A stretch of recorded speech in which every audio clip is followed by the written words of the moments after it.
Hello hi എല്ലാ കൂട്ടുകാർക്കും എൻ്റെ പുതിയൊരു വീഡിയോയിലേക്ക് സ്വാഗതം കേട്ടോ. അപ്പോൾ ഞാൻ ഇന്നിവിടെ ഒരു ബ്ലൗസ് തയ്ച്ചിട്ട് ആകെ പ്രശ്നമായിട്ടിരിക്കുകയാണ് കേട്ടോ. അപ്പോൾ നമ്മൾ കൈ സ്റ്റിച്ച് ചെയ്തപ്പോൾ അതിങ്ങനെ തിരിഞ്ഞു വന്നിട്ടുണ്ട് കേട്ടോ. അപ്പോൾ നമ്മൾ ലൈനിങ്ങൊക്കെ തയ്ക്കുന്ന സമയത്ത് അങ്ങനെ ഉള്ളുമറിച്ച് തയ്ക്കലുണ്ടല്ലോ. അപ്പോൾ അങ്ങനെ വലിച്ചെടുക്കണ പോലെയൊക്കെ ഞാൻ ഓരോ വശത്തു കൂടെയൊക്കെ വലിച്ചു നോക്കിയിട്ട് എങ്ങനെ നോക്കിയാലും ഇങ്ങനെ തന്നെ കേട്ടോ ആവുന്നത്. പിന്നെ ഞാനതെടുത്ത് സ്റ്റിച്ച് വേറെ അഴിച്ചെടുത്തിട്ടാണ് കേട്ടോ നേരാക്കിയത്. ഒന്നാമത് എവിടെയെങ്കിലും പോകാൻ നിൽക്കുന്ന സമയത്തൊക്കെ അർജൻറ്റിൽ തയ്ച്ചാൽ ആവുന്ന ഇതാണ് കേട്ടോ. ഇങ്ങനത്തെ പണിയൊക്കെ കിട്ടും കേട്ടോ. അപ്പോൾ ഇന്നാണെങ്കിൽ ഞങ്ങൾക്ക് മോളടുത്തേക്ക് പോകും വേണം, എരുമാട് മോളടുത്തേക്ക് പോകാൻ നിൽക്കുകയാണ് കേട്ടോ. അപ്പോൾ പോകുന്നതിൻ്റെ മുന്നേ കുറച്ച് തയ്ച്ച് വെക്കുക, ബാക്കി വന്നിട്ട് തയ്ക്കാമെന്നും പറഞ്ഞിട്ടുള്ള അർജൻറ്റ് തയ്പ്പിലാണ് കേട്ടോ ഇത് സംഭവിച്ചത്. ലാസ്റ്റ് പിന്നെ ഞാനതൊക്കെ അഴിച്ചെടുത്തിട്ടാണ് കേട്ടോ പണിയെടുത്തത്. അപ്പോൾ ഈ സ്റ്റിച്ച് ഇങ്ങനെ ഇതായപ്പോൾ എനിക്ക് ഓർമ്മ വന്നത് ഞങ്ങൾ തയ്ക്കാൻ പോയിരുന്ന സമയത്ത് കേട്ടോ. അവിടെ അന്ന് പേപ്പറിലൊക്കെ വെട്ടിയിട്ടല്ലേ നമ്മൾ കൈ കൊണ്ടല്ലേ ഫസ്റ്റൊക്കെ എമ്മിങ് ചെയ്യുന്നത്. അപ്പോൾ നമ്മൾ ഇങ്ങനെ തയ്ച്ചിട്ട് ശരിയായിട്ടില്ലെങ്കിൽ അവരെന്ത് ചെയ്യും, പിന്നെ നമ്മൾ തുന്നിയത് അങ്ങനെ നമ്മളെ കൊണ്ട് അഴിപ്പിക്കും കേട്ടോ. അഴിച്ചിട്ട് തുന്നുമ്പോഴാണ് മനസ്സിലാവുക എന്നും പറഞ്ഞിട്ട് അങ്ങനെ അഴിപ്പിക്കും കേട്ടോ. പക്ഷേ പിന്നെ സ്റ്റിച്ച് മെഷീനിൽ തയ്ക്കുന്ന സ്റ്റിച്ചൊക്കെ ആണെങ്കിൽ എല്ലാം അപ്പുറത്ത് കൂടെ കട്ടാക്കും കേട്ടോ, കത്രിക വെച്ചിട്ട് അവരെ കാണാതെ. പക്ഷെ അവർ കണ്ടു കഴിഞ്ഞാൽ സമ്മതിക്കില്ല. അപ്പോൾ നമ്മൾ എന്താണ് നമുക്ക് പാളിച്ച പറ്റിയെന്നുള്ളത് നമ്മൾ തയ്ച്ചത് അയച്ചെടുത്തിട്ട് നമ്മൾ തയ്ക്കുമ്പോൾ നമുക്ക് മനസ്സിലാവും. പിന്നെ അത് മറക്കില്ല പറഞ്ഞിട്ടാണ് അവരത് അയച്ചെടുത്ത് നമ്മളെ കൊണ്ട് ചെയ്യിപ്പിക്കുന്നത് കേട്ടോ. അപ്പോൾ എളുപ്പപ്പണിക്ക് വേണ്ടിയിട്ട് വേഗം വെട്ടിയൊക്കെ എടുത്തിട്ട് കളത്തരങ്ങളൊക്കെ കാണിക്കും കേട്ടോ. അപ്പോൾ ഞാൻ തയ്യൽ പഠിക്കാൻ പോയിരുന്നത് ആദ്യം കല്യാണത്തിൻ്റെ മുന്നേയൊക്കെ ചേരമ്പാടി ഒരു മാസം പോയിട്ടുണ്ട് കേട്ടോ. അത് കഴിഞ്ഞിട്ട് പിന്നെ പുത്തൂർ വയലിൽ പാക്കണമെന്ന് പുത്തൂർ വയലിൽ പോകും, അവിടെ പോയിട്ടായിരുന്നു കേട്ടോ പഠിച്ചിരുന്നത്.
അപ്പോൾ ബ്ലൗസ് തയ്ക്കലും കാര്യങ്ങളൊക്കെ കഴിഞ്ഞ് മോന് കോളേജ് എക്സാമൊക്കെ കഴിഞ്ഞ് വന്ന് ഭക്ഷണമൊക്കെ കഴിച്ചതിൻ്റെ ശേഷമാണ് കേട്ടോ ഞങ്ങൾ പോകാൻ നിൽക്കുന്നത്.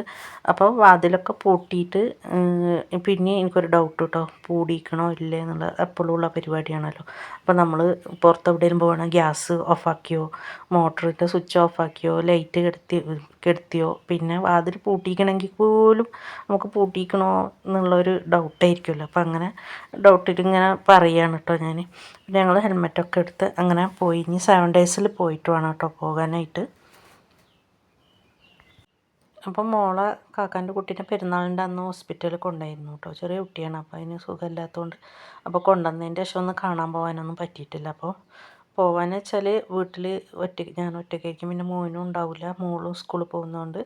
അപ്പോൾ മോന് കോളേജ് നേരത്തെ വന്നപ്പോൾ അങ്ങനെ പോകാമെന്ന് വെച്ചിട്ട് അങ്ങ് പോവുകയാണ്. അപ്പോൾ കുറച്ച് ഫ്രൂട്ട്സും കാര്യങ്ങളൊക്കെ വാങ്ങിയിട്ട് പോവുകയാണ് കേട്ടോ. അപ്പോൾ റംബൂട്ടാൻ കണ്ടപ്പോൾ പിന്നെ വിലയൊക്കെ നോക്കിയിട്ട് അങ്ങനെ എടുത്തു നോക്കാണ്ട് വാങ്ങിയിട്ടൊന്നുമില്ല. അപ്പോൾ ഞങ്ങൾ പിന്നെ റംബൂട്ടാൻ്റെ വില മാത്രമേ ചോദിച്ചിട്ടുള്ളൂ, വാങ്ങിയിട്ടൊന്നുമില്ല. അപ്പോൾ ഒരു വത്തക്കയും കുറച്ച് പിന്നെ മിഠായിയും കാര്യങ്ങളൊക്കെ വാങ്ങിയിട്ട് അങ്ങനെ പോവുകയാണ് കേട്ടോ. അപ്പോൾ ഞാൻ പിന്നെ കടയിൽ കയറിയപ്പോൾ ഓരോരോ സാധനങ്ങൾ വേറെ വാങ്ങിക്കണം എന്നൊക്കെ പറഞ്ഞിരുന്നു കേട്ടോ. അപ്പോൾ ഇവിടെ വന്ന് സാധനങ്ങളൊക്കെ കണ്ടപ്പോൾ വെറും നഗലിയായിട്ട് അങ്ങനെ നോക്കുകയാണ് കേട്ടോ. അപ്പോൾ ബിസ്ക്കറ്റും കാര്യങ്ങളൊക്കെ കണ്ടപ്പോൾ വീഡിയോ എടുക്കണം. അപ്പോൾ തന്നെ മോൻ പറയുന്നുണ്ട് കേട്ടോ, ഇതിനാണ് ഇടയ്ക്കിടയ്ക്ക് കടയ്ക്ക് ഷോപ്പിലേക്ക് വിളിച്ചാൽ വരണമെന്ന് പറയണതെന്ന്, അല്ലെങ്കിൽ ഇങ്ങനെയൊക്കെ തന്നെ ആയിരിക്കും എന്നൊക്കെ പറയണം കേട്ടോ. അപ്പോൾ ഞങ്ങൾ മൊത്തം പിന്നെ 431 ഉറുപ്പ്യേൻ്റെ സാധനമാണ് കേട്ടോ വാങ്ങിയത്. അങ്ങനെ ഞങ്ങൾ എരുമാട് പോയി, മോളടുത്ത് പോയി കുറച്ച് നേരം ഇരുന്ന് പിന്നെ മോന് പിന്നാലെ കൂടാൻ നിന്നപ്പോൾ ഞങ്ങൾ കാണാതെ വന്നതാണ് കേട്ടോ. അങ്ങനെ ഞങ്ങൾ ആങ്ങളുടെ കടയ്ക്ക് പോവുകയാണ് പനഞ്ചിറക്ക്. അപ്പോൾ കട തുറന്നിട്ടൊക്കെ ഒരു കൊല്ലമായിട്ടുണ്ട്, ഞാൻ ഇതുവരെ പോയിട്ടില്ല കേട്ടോ. പോകണമെന്ന് വെച്ചിട്ട് വരുമ്പോൾ ഒന്നുകിൽ മോനിക്ക് അർജൻറ്റായിട്ട് പോകേണ്ടി വരും, അങ്ങനെയൊക്കെ ആയിട്ട് ഞങ്ങൾ ഇതുവരെ കടയ്ക്ക് പോയിട്ടില്ല കേട്ടോ. അപ്പോൾ ഞങ്ങളങ്ങനെ പോവാണ്. അപ്പോൾ ഇവിടുന്ന് കുറച്ച് പോയാൽ മതി കേട്ടോ എൻ്റെ വീട്ടിലേക്ക് കയ്യന്നീക്ക്. പക്ഷേ ഞങ്ങൾ ഇവിടെ എരുമാട് വന്ന കാര്യം തന്നെ പറഞ്ഞിട്ടില്ല കേട്ടോ. പറഞ്ഞു കഴിഞ്ഞാൽ മോനിക്ക് ഇനി ഇവിടുന്ന് പോയിട്ട് വേണം ഷോപ്പൊക്കെ പോകാനായിട്ട്, അതുകൊണ്ട് വീട്ടിൽ പറഞ്ഞിട്ടേ ഇല്ല. അപ്പോൾ ഇവിടെ കടയിലൊന്ന് കയറിയിട്ട് പോകാമെന്ന് വെച്ചിട്ട് അങ്ങനെ പോവുകയാണ് ഞങ്ങൾ കേട്ടോ.